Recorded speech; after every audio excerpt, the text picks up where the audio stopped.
고난을 받아 십자가 못 박혀 죽으셨네. 장사한 지 사흘 만에 죽은 자 가운데서 다시 살아나셨네. 하늘에 오르셔서 전능하신 하나님의 보좌 오른편에 앉아 계시다가 저리로서 산 자와 그리고 죽은 자를 심판하시려고 다시 오시느니라.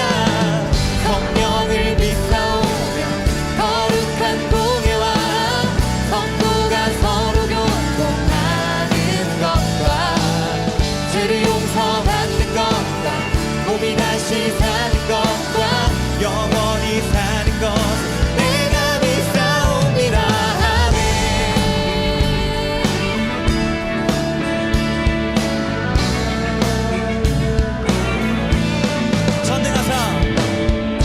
전능하사 천지를 만드신 나의 하나님 아버지를 믿사오며 그의 외아들 우리 주 예수 그리스도를 내가 믿사오니. 이는 성령으로 잉태하사 동정녀 마리아에게 나시고 빌라도에게 고난을 받아 십자가 못 박혀 죽으셨네. 장사한 지 사흘 만에 죽은 자 가운데서 다시 살아나셨네. 아멘. 하늘에 오르셔서 전능하신 하나님의 보좌 오른편에 앉아 계시다가 저리로서 산 자와 그리고 죽은 자를 심판하시려고 다시 오시느니라. 성령을 믿사오며 거룩한 공예와 성도가 서로 교통하는 것과 죄를 용서받는 것과 몸이 다시 사는 것과 영원히 사는 것을 내가 믿사옵니다.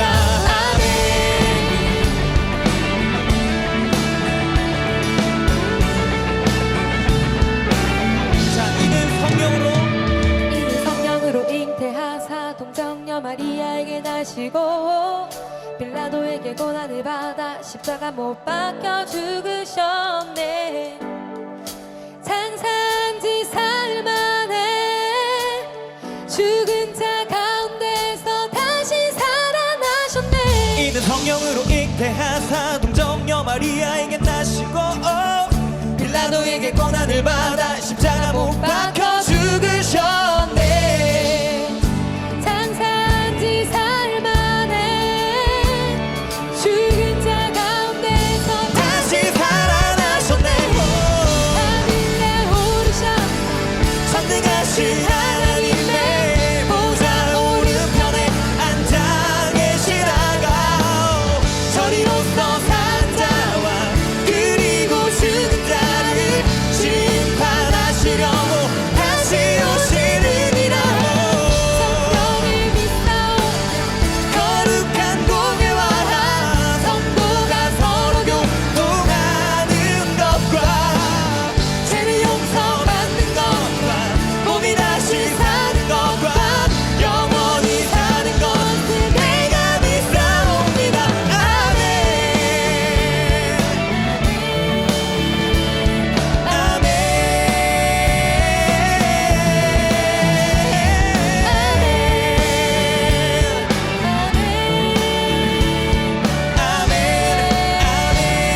아멘.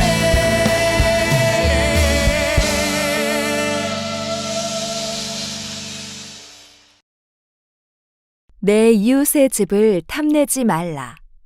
내 이웃의 아내나 그의 남종이나 그의 여종이나 그의 소나 그의 낙이나 무릇 내 이웃의 소유를 탐내지 말라. 10계명의 5번째부터 10번째 계명은 나와 다른 사람과의 관계에 관한 것이에요. 이웃 사랑.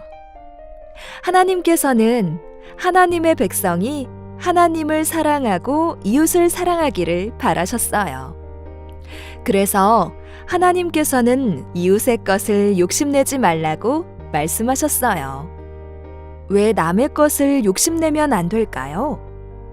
성경은 야고보서 1장 15절에서 이렇게 말씀하고 있어요. 욕심이 잉태한즉 죄를 낳고 죄가 장성한즉 사망을 낳느니라. 욕심이 생기면 죄를 낳고 죄가 자라면 죽음을 낳기 때문이에요. 욕심은 그것을 채우기 위해 또 다른 죄를 짓게 만들어요. 죄는 쉬지 않고 커져요. 작은 씨앗 같던 욕심이 나중에는 거짓말로, 간음으로, 도둑질로 무성하게 자라게 돼요. 결국 욕심은 죄를 낳고 죄의 결과로 죽음에 이르게 돼요.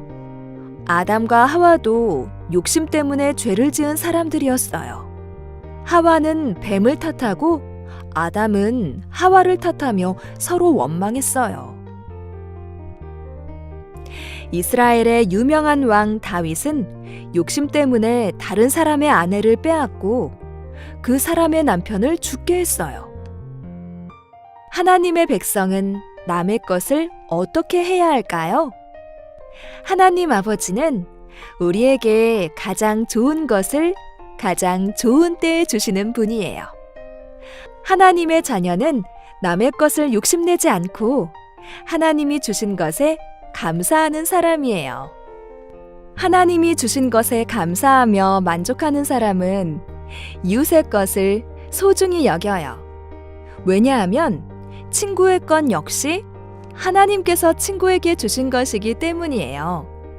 우리는 하나님의 백성답게 하나님을 사랑하고 이웃을 사랑하며 살아가야 해요.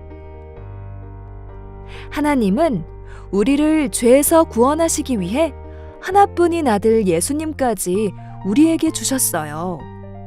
내 것과 남의 것을 비교하는 마음은 이웃을 사랑하지 못하게 만들어요. 오늘 말씀을 기억하며 하나님이 우리에게 주신 것에 감사하는 하나님의 거룩한 백성이 되길 예수님의 이름으로 축복해요.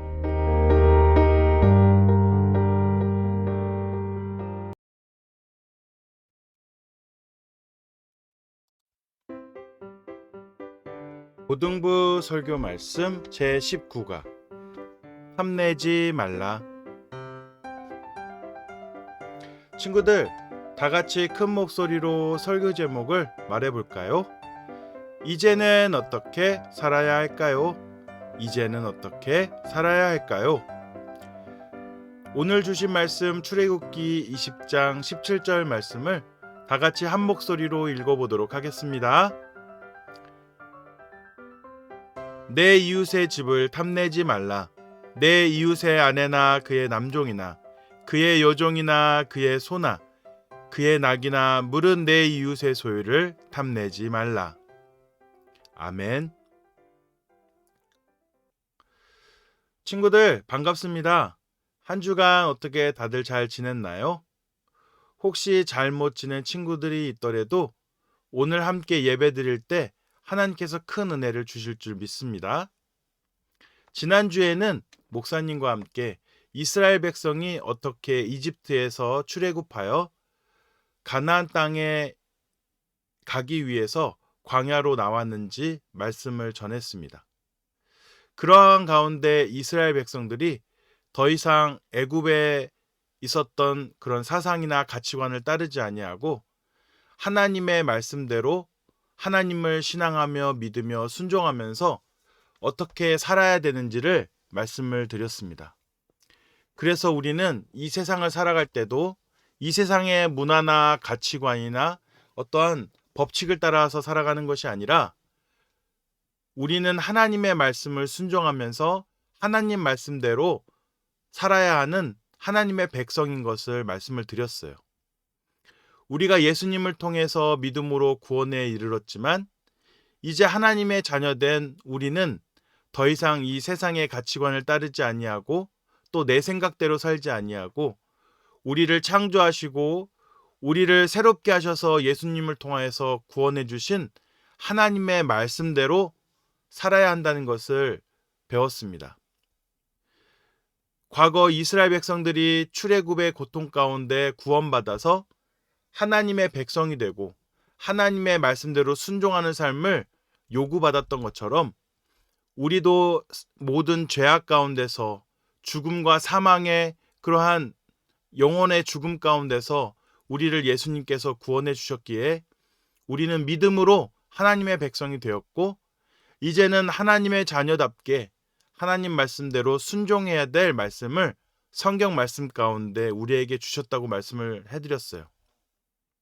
그래서 이 세상의 가치관이나 이 세상의 문화나 이 세상의 생각이나 내 마음대로 사는 것이 아니라 오직 하나님의 말씀에 순종해야 되는 의무를 우리가 받게 되었고 또 우리가 믿는 신앙과 다르게 다른 말씀으로 거짓 진리와 거짓 복음으로 우리를 자꾸 유혹하고 미혹해서 신앙생활을 참되게 진리 가운데 하지 못하게 하는 그런 수많은 거짓 선지자와 방해하는 어떤 유혹 가운데서도 결코 우리가 속아서는 안 된다고 말씀을 드리면서 이 세상에는 기독교의 이름을 가지고 교회의 이름을 가지고 성경의 이름을 가지고 사입이나 이단들이 활동하고 있기 때문에 그들의 속임수에 넘어가지 않으려면 오직 하나님의 말씀을 바꾸지 말고 다르게 해석하지 말고 있는 그대로 받아서 믿어야 되는 것을 말씀을 드렸습니다.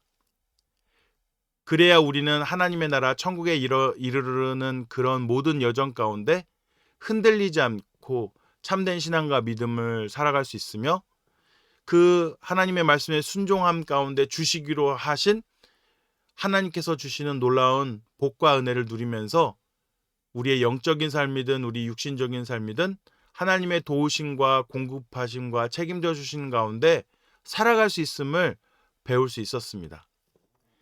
이제 우리도 이스라엘 백성들처럼 모든 죄악과 사망에서 구원받았으니 앞으로 살아가는 모든 날 동안 나보다 하나님을 더 우선시 여기고 더 사랑하며 이 세상 그 어떤 것도 내가 사랑하는 것들보다 하나님을 더 사랑하는 그러한 삶으로 나아가서 오직 예배 시간만큼은 참되게 예배드리고 오직 하나님 말씀 중심으로 살아가는 거룩한 하나님의 백성이 된 영적 이스라엘 백성임을 명심하시고 앞으로도 열심히 믿음 가운데 살아가시는 우리 친구들이 되었으면 좋겠습니다.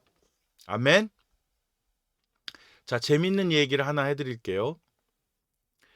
옛날에 욕심 많은 강아지가 있었습니다. 그 강아지는 어느 날 고기 한 덩이를 물고 시냇가에 있는 다리를 건너고 있었습니다. 그런데 다리 아래를 내려다보니 강아지 한 마리가 입에 고기를 물고 있는 게 아니겠습니까? 강아지는 이렇게 고민했습니다.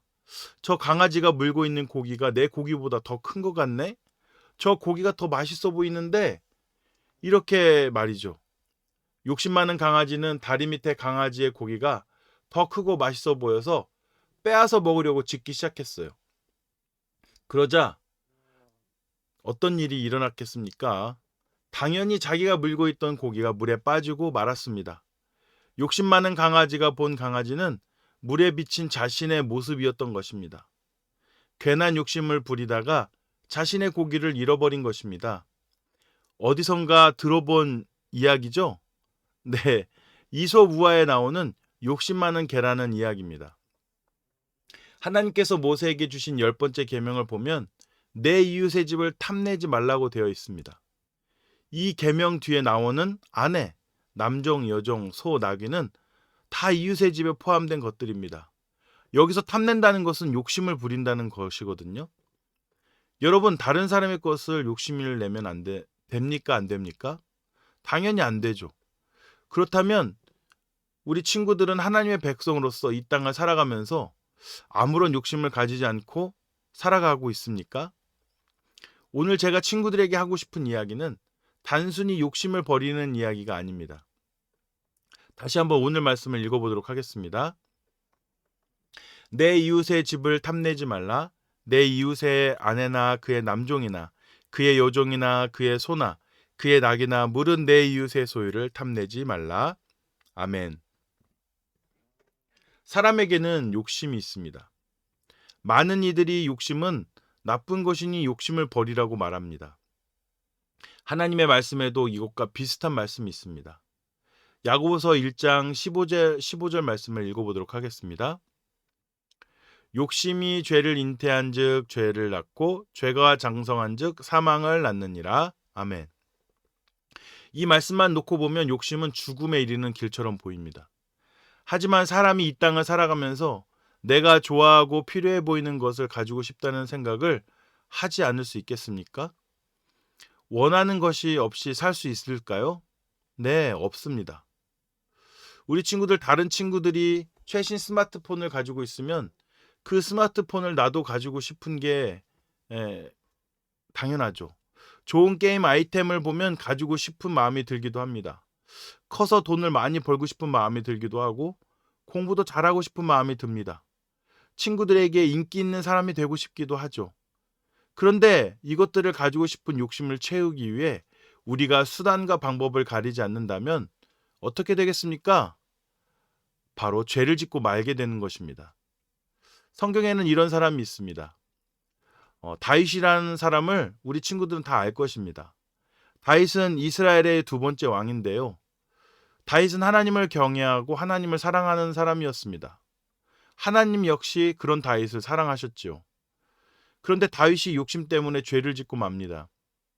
어느 날 다윗이 저녁에 왕궁의 옥상을 걷고 있는데 한 여자를 보게 됩니다.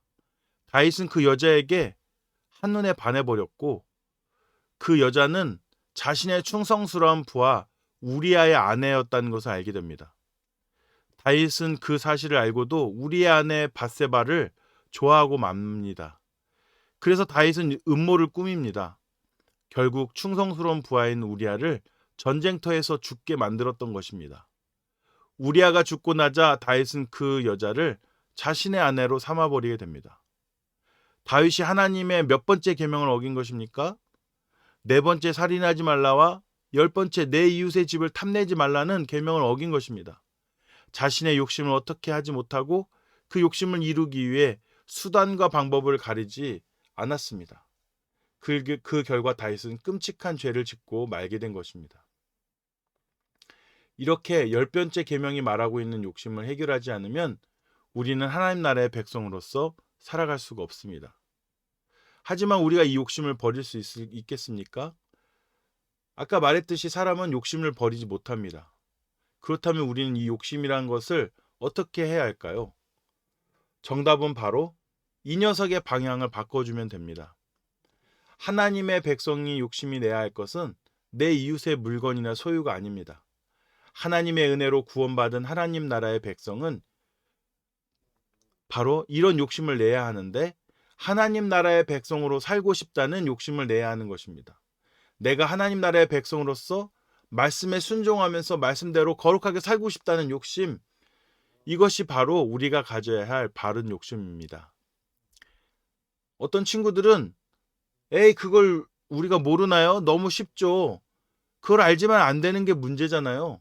선생님, 전도사님, 목사님이니까 그렇게 할 수 있는 거 아닙니까?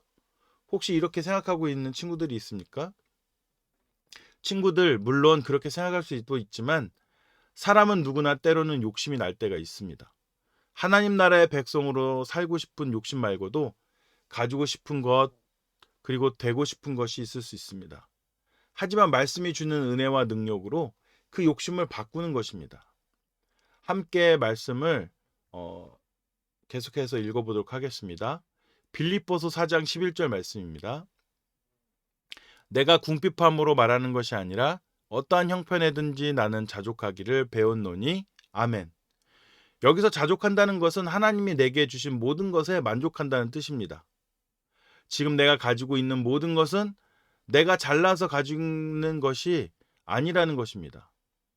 목사님, 저는 가진 것이 별로 없는데요 라고 생각할 수 있지만 지금 여러분은 어제 죽은 누군가가 간절히 바라던 내일을 살 수 있는 삶을 가지고 있습니다. 우리가 지금 숨을 쉬고 살아가는 삶 자체를 하나님께서 우리에게 주신 선물로 생각한다면 우리는 하나님 나라의 백성으로 살고 싶은 욕심 외에 다른 것을 욕심내지 않을 수 있는 것입니다. 데살로니가전서 5장 18절 말씀을 함께 보면 범사에 감사하라, 이것이 그리스도 예수 안에서 너희를 향하신 하나님의 뜻이니라. 아멘. 친구들, 여기서 범사란 모든 일이라는 의미를 가집니다. 즉, 이 말씀의 핵심은 모든 일에 감사한다는 것입니다. 모든 일에 감사하라는 것입니다.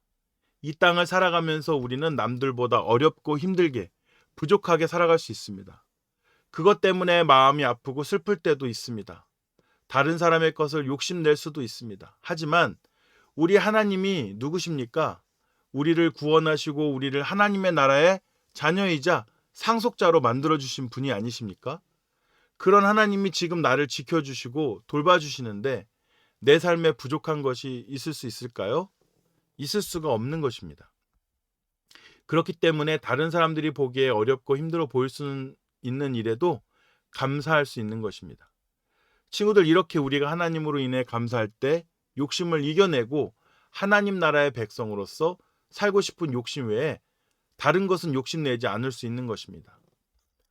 마지막으로 사도행전 2장 44절에서 45절 말씀을 함께 보도록 하겠습니다. 믿는 사람이 다 함께 있어 모든 물건을 서로 통용하고 또 재산과 소유를 팔아 각 사람의 필요를 따라 나눠주며 아멘. 친구들, 믿는 사람들이 무엇을 하고 있다고 말씀에 나와 있나요? 모든 물건을 서로 통용하고 나눴다고 말씀하고 있습니다. 그런데 나누는 기준이 무엇이냐면 필요를 따라 나눠줬다고 말하고 있습니다. 교회 안에 도움이 필요한 모든 사람에게 서로의 것을 자신의 것이라고 생각하지 않고 나눠주는 것입니다. 욕심내지 않고 서로를 먼저 생각하고 사랑할 때 우리는 나눌 수 있는 것입니다. 심지어 재산과 소유를 팔면서까지 말입니다. 이것이 예수님이 보여주신 사랑과 희생의 원리입니다. 친구들, 하나님 나라의 백성은 하나님 나라의 백성답게 다른 사람의 것을 욕심내는 것이 아니라 오직 하나님 나라의 백성으로 살아가고자 하는 욕심을 가져야 하는 것입니다. 물론 다른 사람의 것에 욕심을 부릴 수도 있습니다. 하지만 기억하시기 바랍니다. 그 욕심은 우리를 죄의 길로 인도한다는 것을 잊지 마세요. 우리가 이웃의 것에 대한 욕심을 이기기 위해서는 자족, 감사, 나눔, 이 세 가지를 절대 잊으면 안 됩니다. 나의 것에 만족하고 있는 것에 감사하고, 나의 것에 만족하고 있는 것에 감사하고, 가진 것을 나눌 때 우리는 욕심에서 자유할 수 있는 것입니다. 우리 다 함께 외치며 말씀을 마치도록 하겠습니다. 준비! 하나님 나라의 백성으로서 다른 사람의 것을 욕심내지 말자. 아멘. 다 같이 기도하고 마치도록 하겠습니다. 하나님 아버지, 우리를 하나님의 거룩한 백성으로 삼아주셔서 감사합니다. 하나님, 저희 마음 안에는 죄의 시작이 되는 수많은 욕심이 있습니다. 이것들을 모두 버릴 수 있도록 도와주세요. 남의 것을 비교하는 마음이 아니라 하나님이 저희에게 주신 것에 감사하고 만족하는 마음을 허락해 주세요. 저희에게 서로 사랑하는 마음을 주셔서 이웃의 것을 내 것처럼 소중히 여기게 해주세요. 그리고 이웃을 먼저 사랑함으로 하나님의 자녀답게 살아가도록 도와주세요. 예수님의 이름으로 기도합니다. 아멘.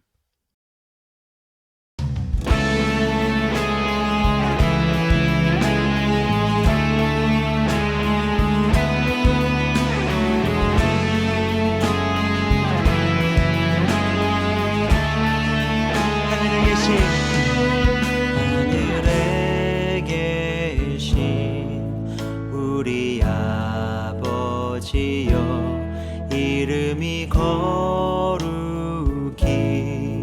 여김을 받으시며 아버지의 나라가 임하옵시며 뜻이 하늘에서 이루어진 것 같이 땅에서도 이루어지게 하소서.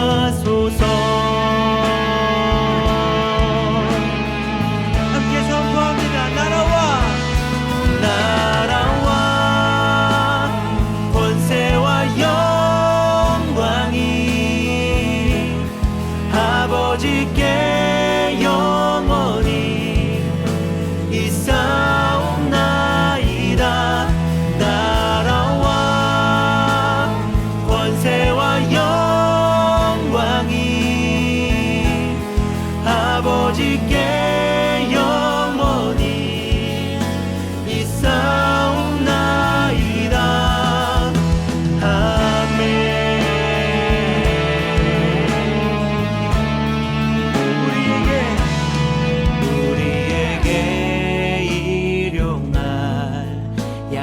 우리를 주옵시고 우리가 우리에게 죄 지은 자를 사하여 준 것 같이 우리의 죄를 사하여 주옵시고 우리를 시험에 들게 하지 마옵시고 단만하게 서 구하옵소서.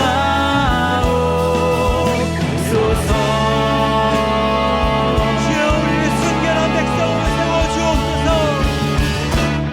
나라와 권세와 영광이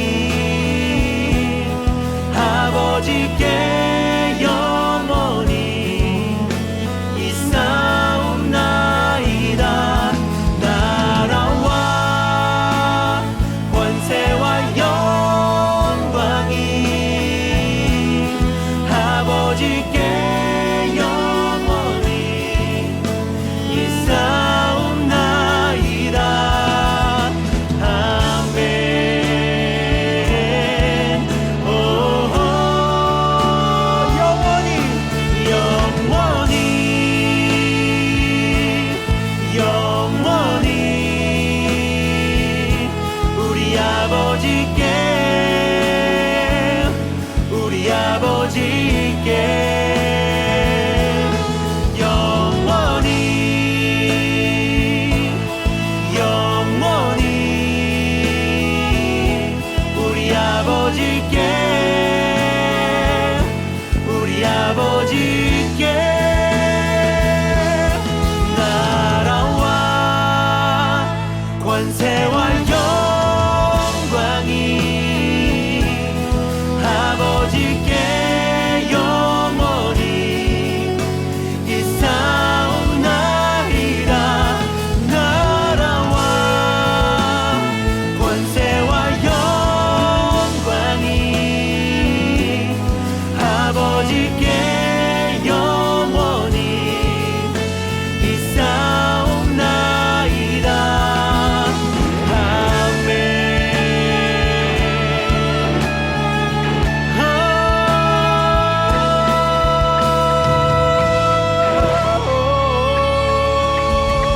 나라와 권세와 영광이 영원히 우리 아버지의 것인 줄로 믿습니다. 할렐루야. 하나님께서 주신 십계명의 마지막 그것은 바로 내 이웃의 집을 탐내지 말라. 하나님께서는 하나님의 백성들이 서로 사랑하기를 원하셔. 하나님께서 우리를 사랑하시는 것처럼 우리가 자신의 것을 소중히 여기는 것처럼 이웃을 사랑하고 소중하게 대하기를 바라시지. 하나님 나라의 백성은 남의 것을 탐내지 않아.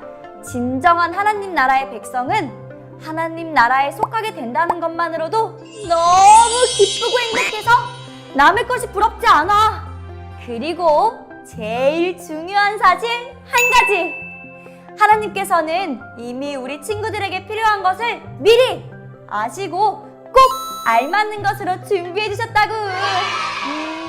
그렇다면 남의 것을 탐내고 부러워해서 그것을 더 원한다는 것은 말 그대로 욕심인 거겠지? 친구들, 하나님 나라의 백성이 욕심을 부려서 될까? 안 되지. 그것은 하나님 나라의 백성이 가진 마음이 아니야. 우리는 하나님의 백성답게 하나님께서 주신 것에 감사하고 만족하며 살아가야 해. 그럼 나 하늘하늘 하나 언니를 따라 이렇게 기도해보자. 하나님, 오늘도 우리에게 많은 것을 주셔서 감사합니다. 내게 주신 것에 만족하고 이웃을 사랑하며 살겠습니다. 아멘.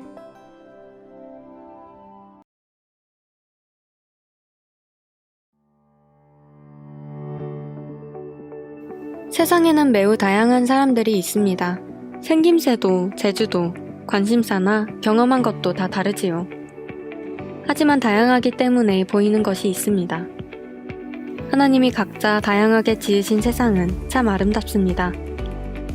하나님은 특별한 계획을 가지고 여러분을 만드셨습니다. 그 누구도 가지지 않은 특별함을 지닌 여러분은 참으로 귀중한 존재입니다. 우리는 하나님이 주신 그 특별함으로 하나님께 영광 돌리며 기쁘게 살아가야 합니다.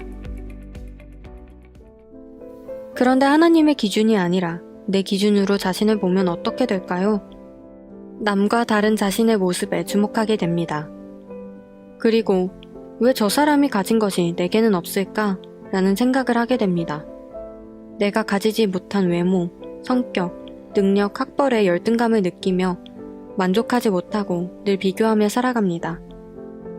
나만이 가진 특별함을 보지 못하면서 말이죠. 성경은 이것을 탐심이라고 말합니다. 탐심은 무엇일까요? 탐심은 남과 비교해서 자신의 것을 만족하지 못하여 옳지 않은 방법으로 무언가를 취하려는 마음입니다. 이것은 하나님이 기뻐하시는 마음이 아닙니다. 하나님은 각 사람에게 가장 좋은 것으로 주셨는데 사람이 그렇지 않다 라고 말하는 것과 같기 때문입니다. 그리고 탐심은 정말 하나님이 나를 사랑하시는가 하고 의심하게 합니다. 이 탐심은 다른 죄들의 뿌리에 해당합니다. 이 탐심이 있으면 하나님을 사랑할 수 없고 이웃도 사랑할 수 없습니다. 십계명에서 하나님의 백성은 탐심을 버려야 한다고 말해주고 있습니다. 내 이웃의 집을 탐내지 말라. 내 이웃의 아내나 그의 남종이나 그의 여종이나 그의 소나 그의 낙이나 무릇 내 이웃의 소유를 탐내지 말라. 우리가 어떻게 하면 이웃을 사랑할 수 있을까요? 바로 우리 안에 탐심을 제거하는 것입니다. 나의 것을 만족하지 못하고 하나님을 원망했던 마음을 내려놓는 것입니다. 자기 기준으로만 생각하며 남과 비교했던 모습을 버리는 것입니다. 하나님의 기준으로 볼 때 우리 한 사람 한 사람이 얼마나 하나님의 멋진 걸작품인지 제대로 보게 될 것입니다. 그리고 자기 자신뿐만 아니라 다른 사람도 하나님의 형상으로 지음받은 존귀한 존재로 보게 될 것입니다. 사랑에 있어서 가장 좋은 본이 되신 분은 바로 예수님이십니다. 예수님은 죄인인 우리를 구원하기 위해서 이 땅에 오셨고 자신의 생명까지 아낌없이 내어주셨습니다. 너희 안에 이 마음을 품으라. 곧 그리스도 예수의 마음이니 그는 근본 하나님의 본체이시나 하나님과 동등됨을 취할 것으로 여기지 아니하시고 오히려 자기를 비워 종의 형체를 가지사 사람들과 같이 되셨고 사람의 모양으로 나타나사 자기를 낮추시고 죽기까지 복종하셨으니 곧 십자가에 죽으심이라. 예수님의 십자가에서 우리는 사랑을 배웁니다.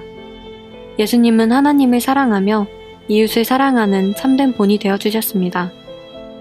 우리가 예수님을 깊이 묵상하고 예수님과 함께 자라기를 힘써야 합니다. 그리고 하나님의 기준으로 자신을 바로 알며 오늘 나에게 주신 것을 세어보고 감사해야 합니다. 그리고 하나님께 영광 돌리며 이웃을 내 몸과 같이 사랑하길 소망합니다.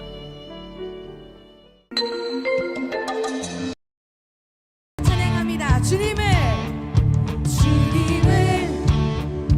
맞이하며 찬양을 드리네. 우리 주 위에 여기 모였네. 하늘에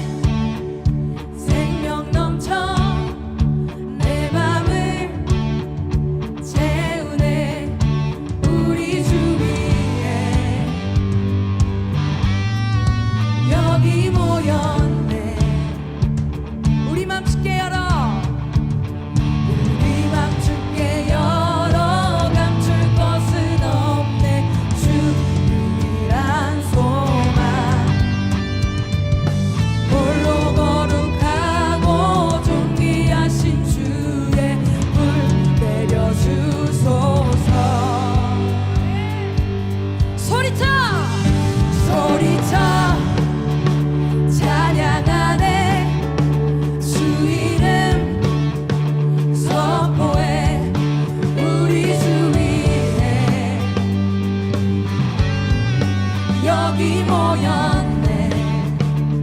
주 말씀 능력 있고 주 말씀 능력 있고 죽은 자 살리네 우리 주 위에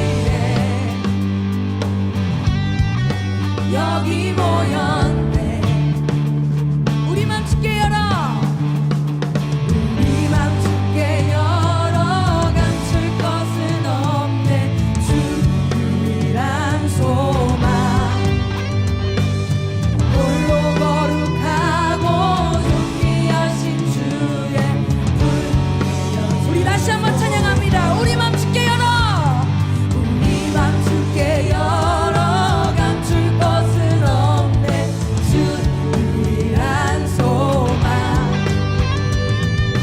홀로 거룩하고 존귀하신 주의 불 우리 주님께 외쳐봅시다.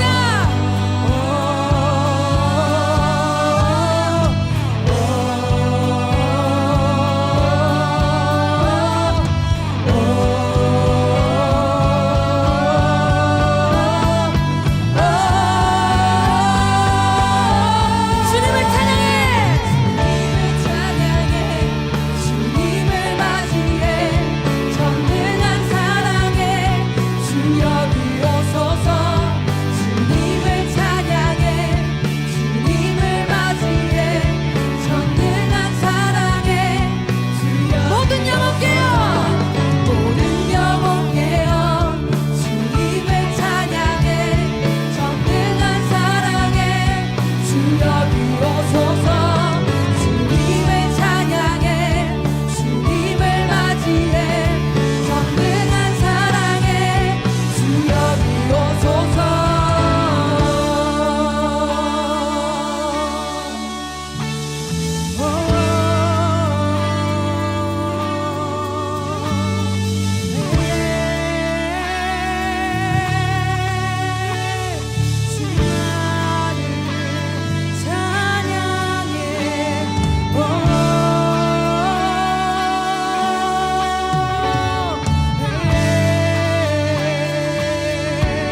주님께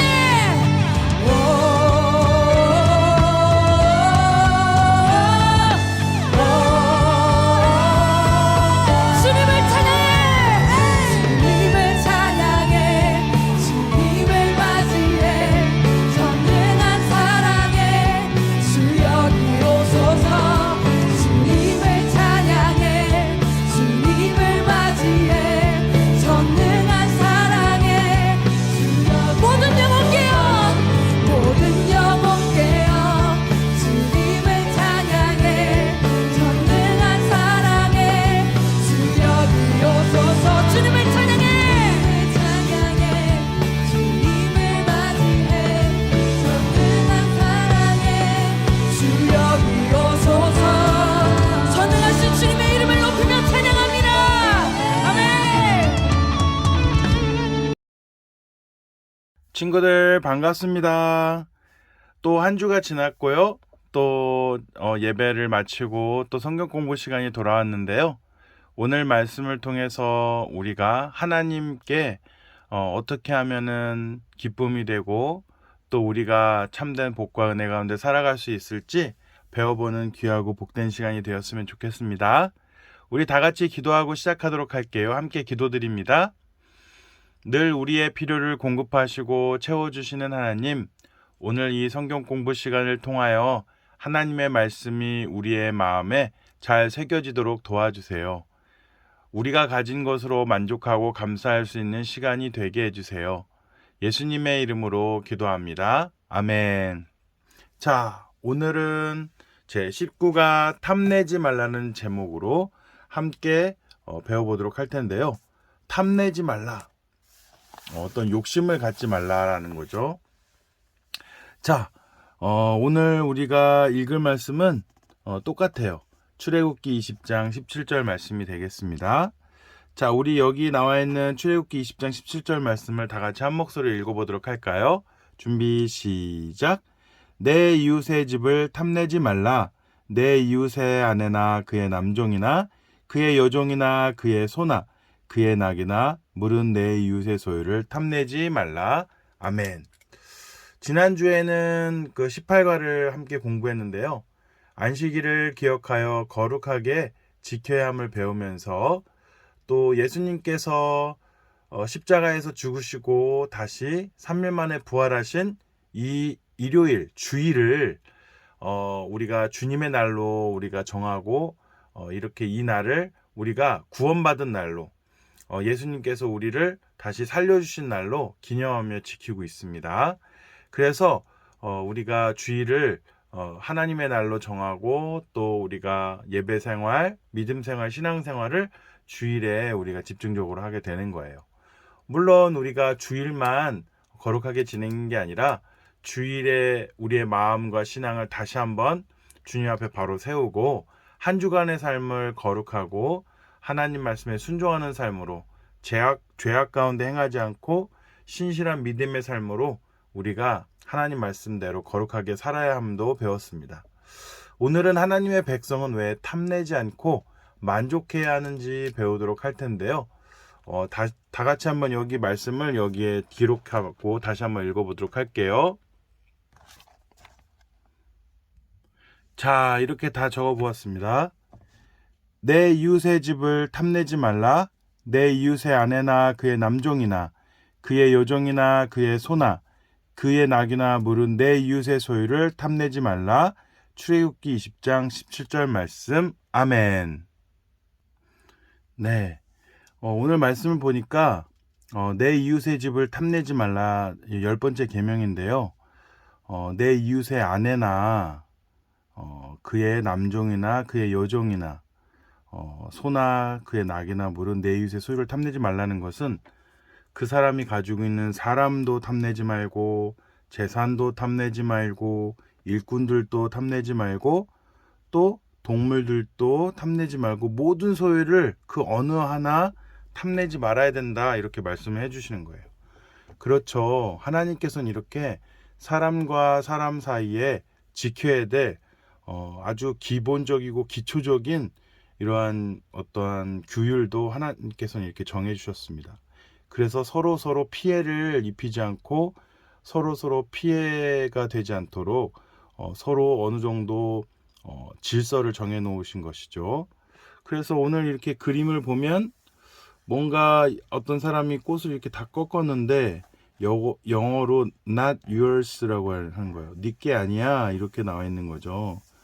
그래서 이 꽃은 과연 누구의 꽃일까?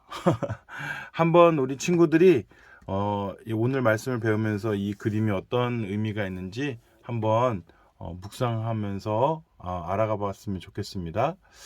자, 그러면 탐내지 말라에 대해서 더 알아보도록 할 텐데요. 자, 숲을 만나다로 가보겠습니다. 오른쪽 그림을 보고 아래 네모에 들어갈 자음 모음을 찾아보세요. 뭔가 게임 같은 것을 제시하고 있는 것 같은데 내 이웃의 소유를 네모내지 말라고 하신 이유는 무엇일까요? 우리가 오늘 말씀을 뵙기 때문에 아마 이 네모 안에 들어갈 말이 무엇인지 알 텐데 여기에서 찾아보래요. 여기에서 굳이 안 찾아도 될 것 같은데 다 알 것 같은데 한번 재미있게 이제 기분 전환하는 시간을 갖도록 하는 것 같아요. 자, 그러면은 뭐 어디에 글씨가 숨어 있나요? 글씨가 너무 작아서 뭔지 모르겠는데 여기 다이어리 있는데 조금 이상한 것 같죠? 네, 다이어리 있는데 자세히 보면 진한 오렌지색으로 티긋이 있고요. 여기 보면 아가 있네요. 타. 그러면 미음은 어디 있죠?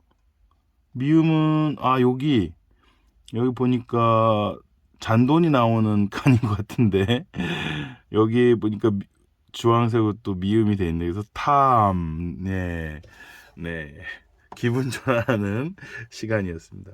여기에서 보면은 탐자가 들어가는 거죠. 탐내지 말라. 그래서 여기 질문이 뭐냐? 이걸로 끝나는 게 아니에요. 이 질문을 풀어야 돼요. 내 이웃의 소유를 탐내지 말라고 하신 이유는 무엇일까요? 이렇게 적혀 있습니다. 하나님이 이웃의 소유를 탐내지 말라고 하신 이유는 우리가 하나님 나라의 백성이고 모든 소유의 주권이 하나님께 있기 때문입니다. 또 하나님이 우리에게 주신 것에는 부족함이 없기 때문에 하나님은 이웃의 소유를 탐내지 말라고 하셨어요. 부족한 것이 있다면 하나님께 구하고 하나님께 기도해야지 다른 사람의 것을 탐내거나 빼앗으면 안 된다는 거예요. 다른 사람의 소유를 부러워하는 탐욕은 죄이기에 우리는 남의 것을 탐내지 않아야 합니다. 욕심은 또 다른 죄를 짓게 만들기 때문이죠. 무언가를 소유하려는 탐심이 오히려 나를 괴롭히게 합니다.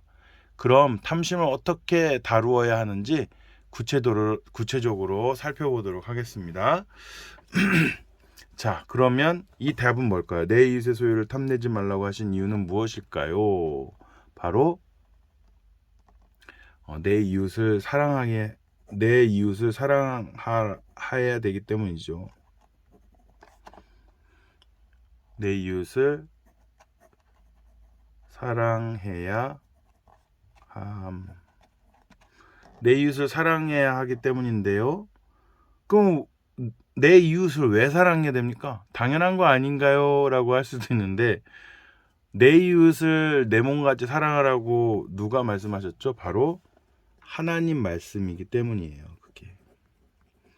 그러므로 하나님 말씀에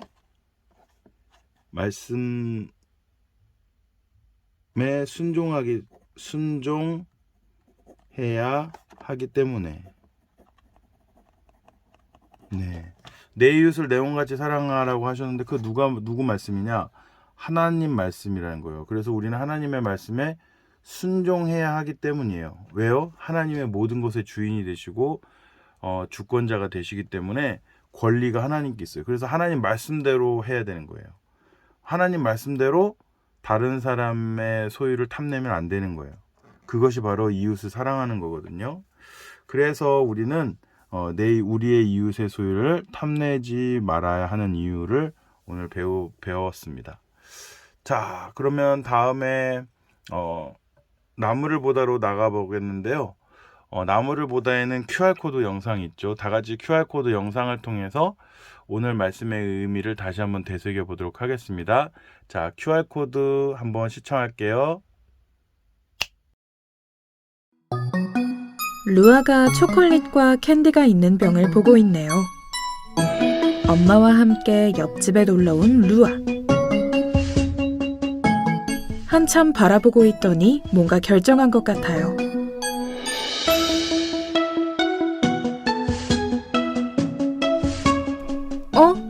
한가득 움켜쥐고 있어요. 집에도 많이 있는데 더 가지고 싶었나 봐요. 손이 빠지지 않아 힘들어하는 루아. 그 소리를 들은 엄마가 달려갑니다.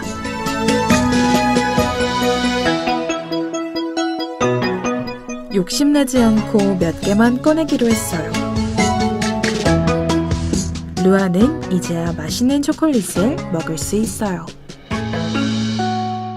탐욕은 어떤 결과를 낳게 될까요?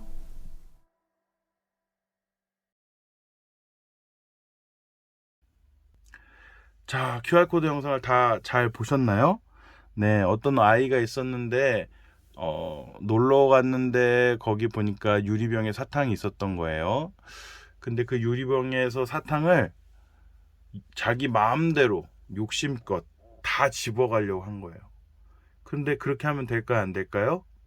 안 되는 거였어요. 다 집어가면 안 되고 조금만 집어가야지 빠질 수 있는데 다 집어가려니까 이게 손이 빠지지 않겠죠.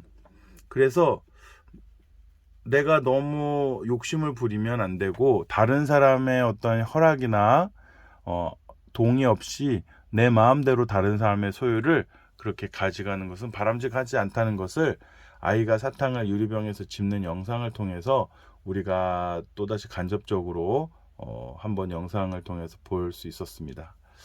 자, 영상을 보고 난 후에 느낌이 좀 어떠신가요? 그래서 결국 거기에서 마지막 질문이 뭐예요? 탐욕은 어떤 결과를 낳게 되나요? 이렇게 됐잖아요. 탐욕은 어떤 결과를 낳는 것 같습니까? 우리 안에 탐욕을 그대로 방치하면 죄가 되고요. 그 죄가 커져서 결국 사망까지 이르게 되는 건데요. 영상과는 다르게 굉장히 무서운 겁니다. 그렇기 때문에 우리는 우리 안에 있는 탐욕이 무엇인지 날마다 발견해서 없애야 돼요. 하나님 나라의 백성은 남의 것을 탐내지 않습니다.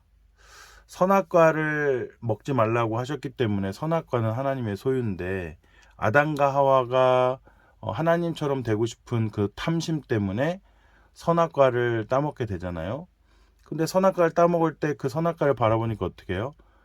보암직도 하고 탐스럽다. 먹음직도 하고 탐스럽다. 이렇게 나와 있어요.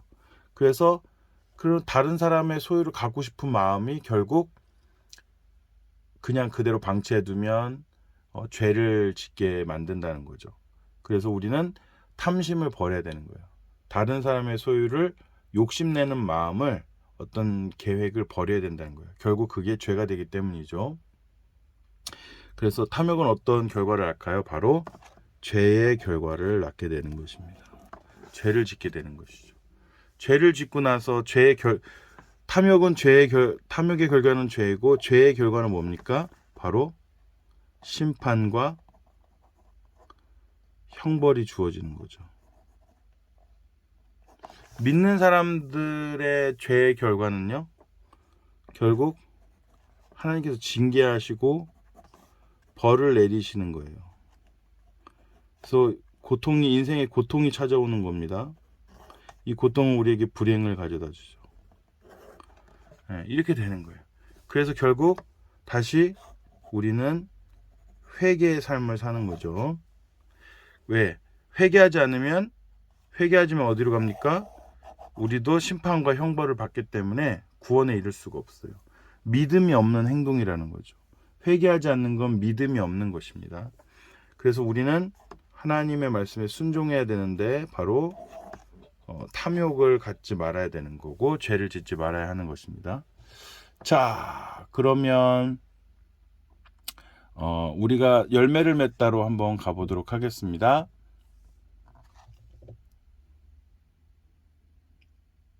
스텝 1. 내가 가진 것으로 만족하지 못하고 남과 비교하게 만드는 것이 있나요? 내가 가진 것에 만족하지 못하는 이유는 무엇인가요? 이렇게 나와 있습니다. 우리 친구들 한번 생각해 보세요. 내가 가진 것에 만족하지 못하는 이유가 뭐죠? 예를 들어서 외모나 소지품 또는 성격, 어떤 학교에서 받은 성적이라든지 또 가정 환경, 능력, 여러 가지 좀 만족하지 못하는 게 있을 수 있잖아요. 그런데 그 내가 만족하지 못하는 이유가 뭘까요? 바로 어떤 것에 있을까? 바로 제가 생각하기에는 우리의 기준이 중요한 것 같아요. 기준. 예를 들면 그거죠. 컵에 들어있는 물을 한번 생각해 볼게요. 컵에 물이 이렇게 그림을 그려보면 컵에 이렇게 컵이 있어요. 그림을 잘 못 그리니까 이해하세요. 이렇게 컵이 있는데 여기에 아마 어떤 주스라든가 이런 게 들어있다고 한번 생각을 해봅시다. 예를 들면 이제 키위 주스 같은 거, 키위 주스가 이렇게 들어있다고 생각을 해봅시다. 자, 여기 키위 주스가 이렇게 들어있는 거예요. 그래서 이렇게 들어있어요. 근데 얼만큼 들어있나요? 가득 차게 들어있나요? 반밖에 안 들어있죠? 자, 여기가 키포인트입니다. 컵에 들어있는 주스가 반이나 차 있을까요? 반밖에 안 차 있을까요? 이것은 바로 기준을 어디에 두느냐에 따라 달라 있잖아요. 기준을요, 부족한 것에 기준을 두면 불평할 수밖에 없어요. 근데 소유의 기준을 두면 감사할 수밖에 없어요. 키위 주스가 반이나 남았네? 얼른 먹어야지. 이렇게 하는 사람이 있고, 키위 주스가 반밖에 안 남았어? 반밖에 못 먹겠네? 반 누가 먹은 거야? 이렇게 불평할 수 있잖아요. 이것처럼 기준을 어디에 두느냐에 따라 불평과 감사가 나누어지는 게 되는 것이죠. 근데 생각해 봅시다. 원래 우리가 이 세상에 태어났을 때 우리의 것이 있었습니까? 원래 우리의 소유는 없었어요. 우리는 거저 주어진 것입니다. 누군가를 통해서 다 거저 받은 것이죠. 전 요즘에 알바하면서 용돈을 벌고 있는데요. 아, 좋아요. 그러면 이렇게 한번 생각을 해봅시다. 노동을 해요. 근데 노동할 수 있는 힘 누가 주신 겁니까? 노동할 수 있는 능력 누가 주신 건가요? 노동할 수 있는 지혜 누가 주셨어요? 다 하나님께로부터 온 겁니다.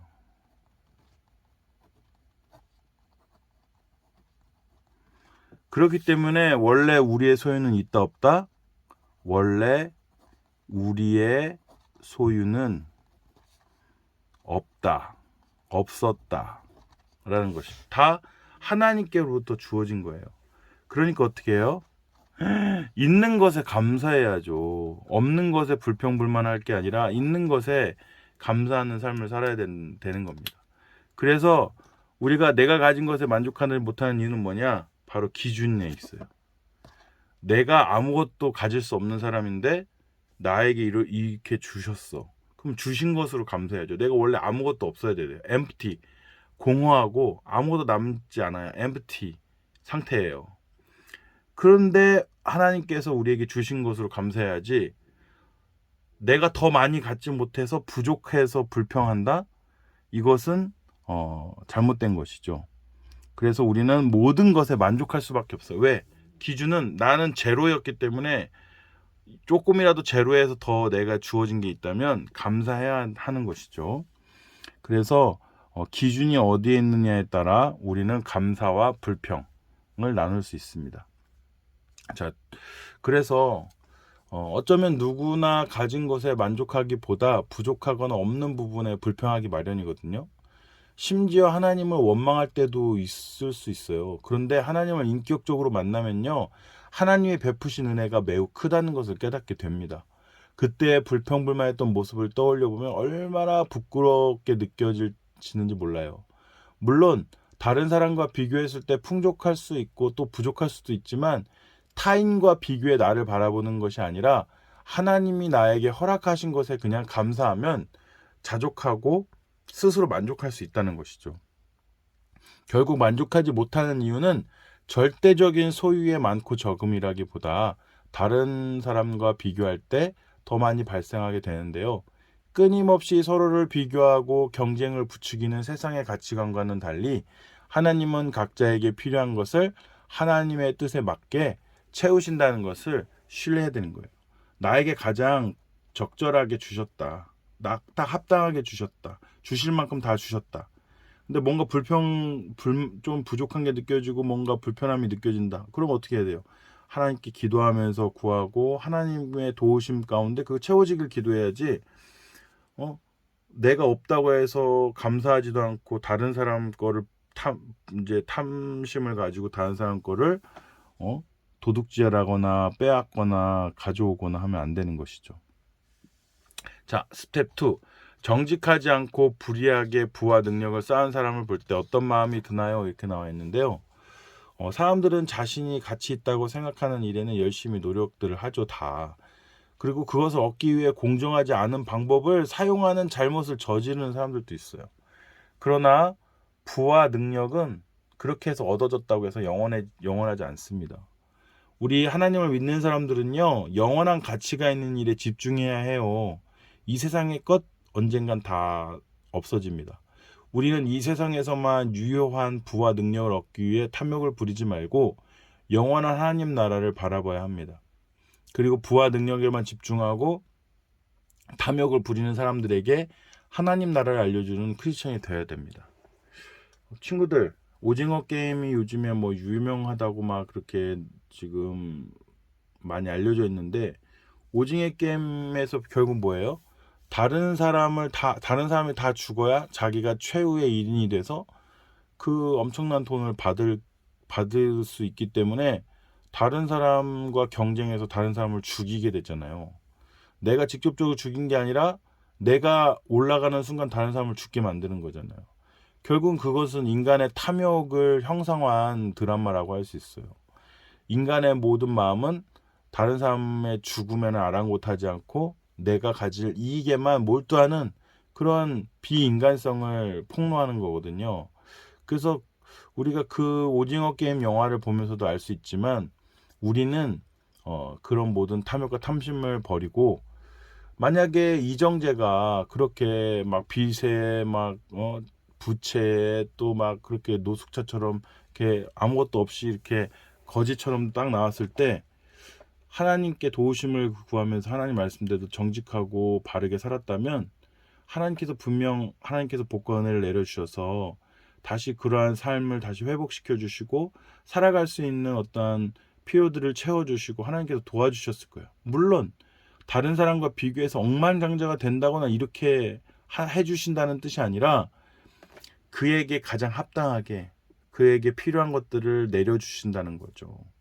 그렇기 때문에 우리가 정직하지 않고 불의하게 부와 능력을 쌓은 사람들을 볼 때 우리는 어떤 마음이 들까요? 거기에는 진정한 기쁨이 없습니다.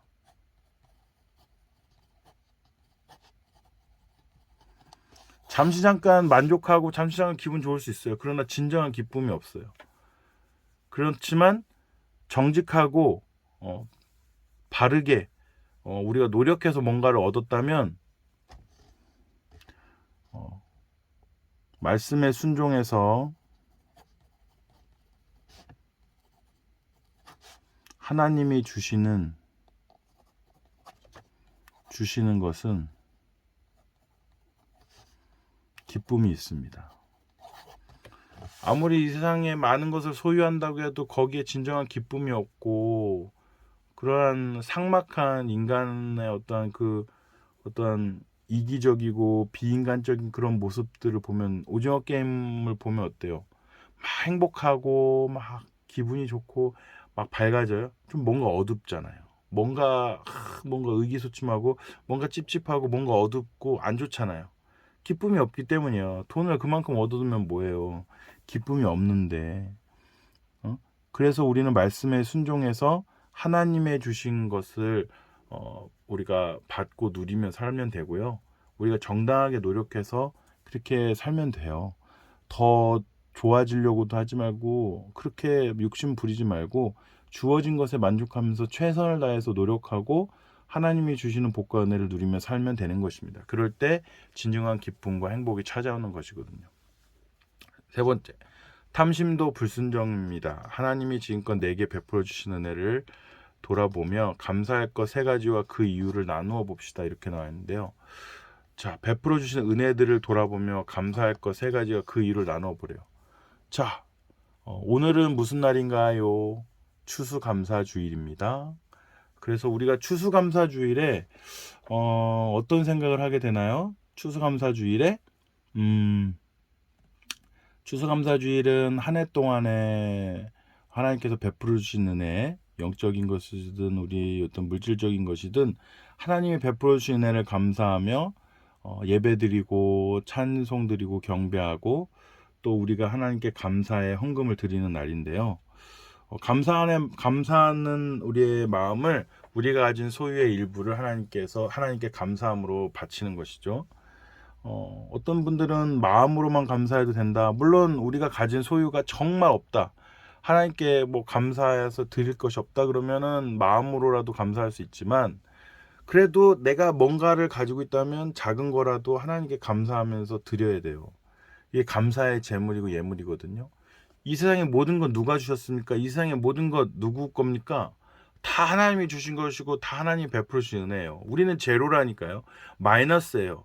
그런데 하나님께서 뭔가를 우리에게 베풀어 주셔서 우리는 플러스가 있는 겁니다. 그렇기 때문에 우리는 지금껏 우리에게 베풀어 주신 은혜를 돌아보면서 감사해야 되고요. 그렇게 우리는 살아야 되는 것입니다. 자, 그래서 한번 우리 친구들도 한번 생각해 보세요. 한 해 동안 하나님께서 우리에게 베풀어 주신 은혜가 무엇이 있는지 감사하면서 또 우리의 인생을 전반을 다 한번 살펴보면서 정말 우리가 감사해야 될 것은 무엇인가 한번 돌아보면서 감사하는 추수감사절이 되었으면 좋겠는데요. 저 개인적으로는 과거에 많이 아팠어요. 그러나 하나님께서 건강을 주셔서 감사해요. 저의 진로는 잘 정해졌어. 하나님께 기도하면서 하나님이 인도해 주셔서 정말 정말 기쁨으로 저는 삶을 살고 있습니다. 또 매 순간마다 하나님의 인도와 복 가운데 은혜 가운데 살고 있습니다. 그래서 저는 이 세 가지로 인해서 너무 감사하고요. 뭐 다 작은 거 일일이 하나하나 다 말씀드리긴 어렵지만 대체적으로 저의 삶을 돌아보면 그렇다는 것이죠. 또 지난 한 해의 삶을 한번 돌아보면서 올해는 어떤 감사한 일들이 있었는지 살펴보면 정말 정말 이 코로나 기간에도 하나님께서 은혜를 베풀어 주셔서 제가 맡고 있는 청소년부와 청년부 우리 영혼들이 모두 다 그래도 다들 건강하게 또 다들 잘 지내고 신앙생활도 잘 하고 있는 것에 감사하고요. 조금 더 바랄 게 있다면 이제는 이제 백신들도 다 맞았고 뭐 물론 청소년부는 아직 다 맞지 않았지만 어쨌든 지금 마스크 잘 쓰고 우리가 방역 철저히 잘하면 코로나가 걸리지 않으니까요. 그래서 우리가 신앙생활을 좀 더 이제 교회 안에서 어떤 예배 공간에서 하는 시간들을 보냈으면 좋겠습니다. 자, 더 하나 바이블 이렇게 나와 있는데요. 오늘 성경 공부의 핵심 문장이 들어 있습니다. 다 같이 한번 읽어볼까요? 시작. 하나님이 내게 주신 것에 감사하며 이웃의 것을 탐내지 맙시다. 이렇게 돼서 하나님이 내게 주신 것에 감사하며 이웃의 것을 탐내지 맙시다. 오늘날 사람들은 물질을 최우선으로 두는 삶을 살아가고 있기 때문에 참 불평불만하는 만족하지 못하는 삶을 살고 있는 것 같아요. 심지어는 그리스도인들까지도 말씀보다 재물을 더 사랑하는 모습을 보이게 되는데요. 그렇게 될 때 우리 영혼이 결국은 죽고 말게 되는 거예요. 왜? 하나님이 없기 때문에 생명이 없어지는 거죠. 우리는 영혼을 소생시키기 위해서 하나님의 말씀을 더 귀히 여기는 삶을 살아야 할 것입니다. 자, 우리 길을 걷다로 한번 가볼까요? 길을 걷다. 이번 한 주간 친한 친구에게 맛있는 간식을 사주며 내가 가진 것으로 나눌 수 있게 하신 하나님께 감사합니다. 이렇게 나와 있는데요. 우리 친구들 친한 친구들한테 한번 베풀어 보세요. 다른 친구들한테 이렇게 베풀면 친구들이 되게 고마워할 거예요. 그래서 우리가 하나님께로 받은 은혜를 나만 이렇게 만족해 할 게 아니라 하나님께 받은 은혜를 다른 사람들과 함께 감사를 나누는 시간이 되었으면 좋겠고요. 저도 오늘 우리 친구들 집 근처로 가서 간식을 사가지고 갈 테니까 조금 있다가 만나도록 합시다. 자, 우리가 가진 것이 많을 때에만 감사할 수 있는 게 아니거든요. 하나님이 나의 상황과 환경에 따라 알맞게 채워주심을 믿고 기억할 때 비로소 온전한 감사를 드릴 수 있어요. 그래서 내 기준대로 이 정도는 감사하고 저 정도는 감사하지 말아야지 아니라 모든 것이 다 하나님의 베풀어진 은혜이기 때문에 감사할 수 있다는 것이죠. 그래서 우리가 오늘도 이렇게 감사를 적고 표현하면서 다시 한번 하나님의 은혜에 감격하는 시간이 되었는데요. 한 주간도 우리가 추수감사주일 한 주를 보내면서 우리가 하나님께 감사하면서 하나님께서 베풀으신 은혜를 묵상하면서 한 주간의 삶을 행복하게 기쁨 가운데 살았으면 좋겠고요. 자, 하나님이 내게 주신 것에 감사하며 이웃의 것을 탐내지 않는 삶을 사시는 우리 귀하고 복된 순종의 삶이 되시길 간절히 기도합니다. 아멘. 자, 우리 다 같이 기도하고 마치도록 할게요. 함께 기도하겠습니다. 은혜가 풍성하신 하나님 아버지, 우리 안에 탐욕이 자리했음을 고백합니다. 우리를 불쌍히 여겨주시고 이제는 하나님이 우리에게 주신 것에 감사하며 자족하는 삶을 살게 해주세요. 모든 것의 주인이시며 공급자이신 하나님, 날마다 좋은 것으로 채우시는 하나님을 신뢰하고 더욱 감사하며 살아갈 수 있도록 도와주세요. 예수님의 이름으로 기도합니다. 아멘. 우리 함께 기도해 주 앞에 나와 무릎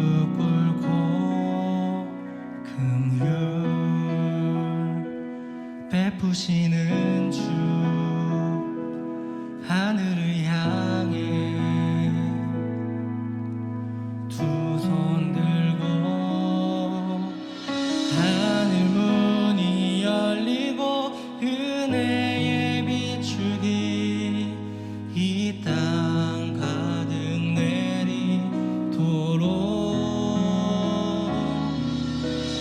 마침내 주 오셔서 의의 비추기 우리 위에 부으시도록.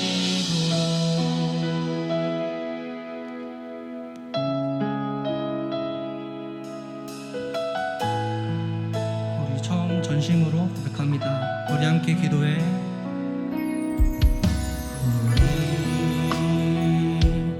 함께 기도해. 주 앞에 나와 무릎 꿇고 긍휼 베푸시는 주 하늘을 향해 하늘 문이 열리고 하늘 문이 열리고 은혜의 비추기 이 땅 가득 내리도록 마침내 주 오셔서 의의 비추기 우리 처음부터 다시 고백합니다. 우리 함께 기도해.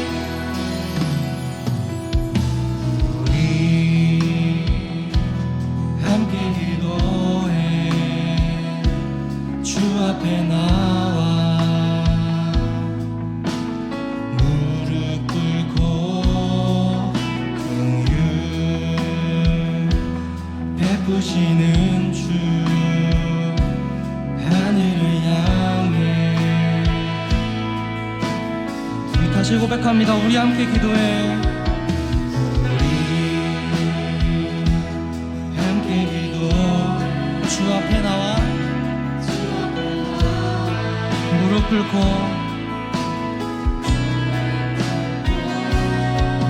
긍휼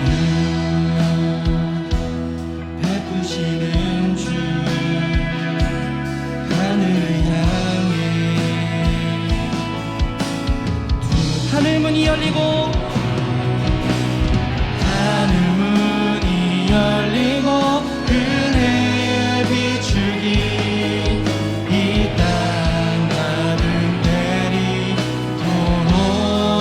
마침내 주 오셔서 마침내 주 오셔서 그의 비추기 우리 위에 하늘 문이 열리고 하늘 문이 열리고 은혜의 비추기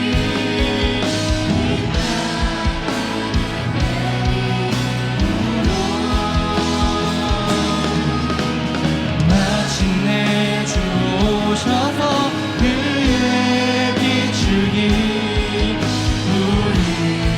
우리 전심으로 고백합니다. 하늘 문이 열리고 하늘 문이 열리고 은혜의 비추기 이 땅 가득 내리도록